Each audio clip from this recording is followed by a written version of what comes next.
Well, in the West, we know that many addictions, and particularly the drug and alcohol addictions, have an impact on the brain and on the neurochemistry of the brain.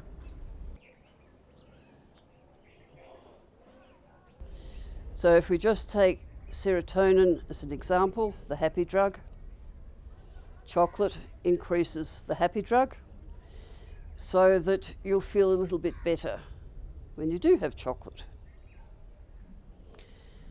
And many of the drugs of addiction, the alcohol, the narcotics, the speed and things like that, and its terrible manifestation in ice, they're all designed, or they all have an effect on the brain itself, which opposes a state of mind that you don't want to be in. So that if you're in a depressed state of mind, you might choose a drug which will increase the serotonin, or you might choose a drug which will make you really hyped up, like the amphetamines and so on. So this will then give you that feeling of being happy for a time. And we know from the history of the way drugs affect the brain that it only happens for a certain period of time. Often you need to take extra because the brain gets habituated to it.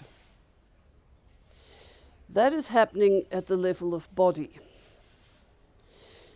But in the brain, you see, the body and the mind work with each other. The brain is the physical basis for the mind to function, or for most of the mind to function.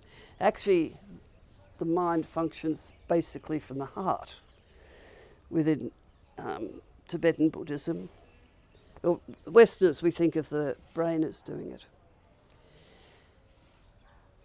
So that we start to think that happiness has come from taking the alcohol. So, very common form of addiction, right?